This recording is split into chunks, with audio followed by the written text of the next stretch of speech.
Hello friends, स्वागत आहे तुमचं पुन्हा एकदा बाईटशीत प्रणू चॅनलमध्ये। आज बाईटशीत प्रणूमध्ये आपण अगदी इन्स्टंट अशी दोडक्याची भाजी बनवणार आहोत। प्रत्येकजण घरी दोडक्याची भाजी बनवतच असेल, पण आज ही भाजी आपण अगदी सोप्या पद्धतीने फक्त 5 मिनिटात बनवणार आहोत। त्यासाठी सगळ्यात पहिल्यांदा दोडका आपण स्वच्छ धुवून त्याच्यावरचं साल काढून घेतलंय। आता अशा पद्धतीने आपण दोडका चिरून घेणार आहोत।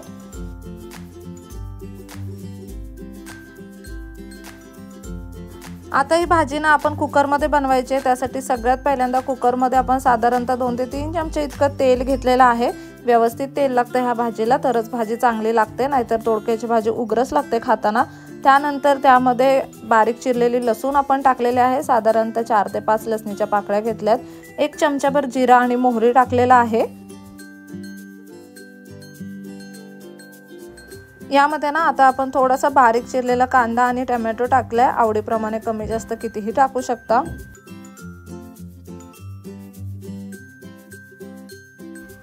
कांदा टोमॅटो छान असा परतला गेला की यामध्ये सगळे मसाले टाकायचे आहेत। सगळ्यात पहिल्यांदा तर 1 चमचाभर इतकी धने पावडर टाकायची आहे।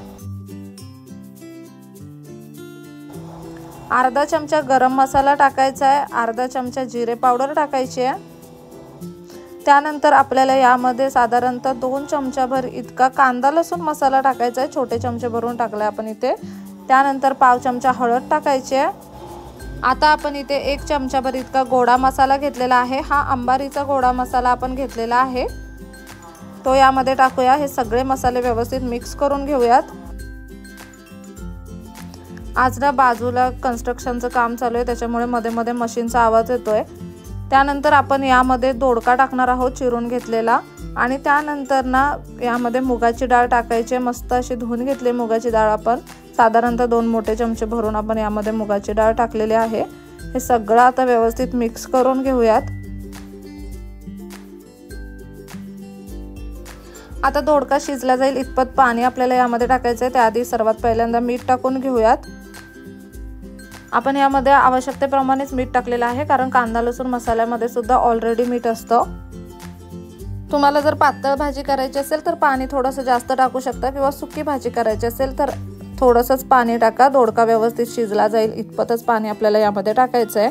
आपण थोडीशी ओली सुकी अशी भाजी बनवतोय, आणि आता कुकरचं झाकण लावून घ्यायचंय। कुकरला साधारणतः 2 ते 3 शिट्ट्या करून घ्यायच्यात।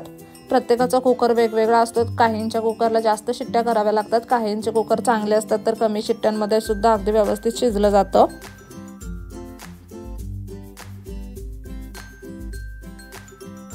आता हा जुना कुकर आहे ना, खूप वर्षापासूनचा, त्यामुळे साधारणतः 3 शिट्ट्या आम्ही इथे करून घेतल्या होत्या। आणि तुम्ही इथे पाहू शकता 3 शिट्ट्यांमध्ये मुगाची डाळ सुद्धा छान अशी शिजली, आणि दोडका सुद्धा मस्त शिजलाय। अगदी छान अशी भाजी बनवून तयार झालेली आहे। तुम्ही जर ज्वारी किंवा बाजरीच्या भाकरीसोबत ही भाजी खाल्लीत ना, तर खरंच खूप जास्त मस्त लागते ही भाजी खायला। मुलं सुद्धा खूप आवडीने खातील। आणि आपण ना अगदी वेगळे मसाले वापरून ही भाजी बनवलेली आहे, त्यामुळे एकदम चविष्ट आणि थोडी वेगळी टेस्ट येते भाजीला। वरून गार्निशिंगसाठी थोडीशी कोथिंबीर टाकायची आणि मस्त असं लिंबू पिळून ही भाजी खायची। खूप छान लागते। नक्कीच ही रेसिपी घरी ट्राय करा। चला तर मग पुन्हा भेटू अशाच एका नवीन व्हिडिओ सोबत। तोपर्यंत मस्त खा, भरपूर फिरा आणि आनंदी राहा।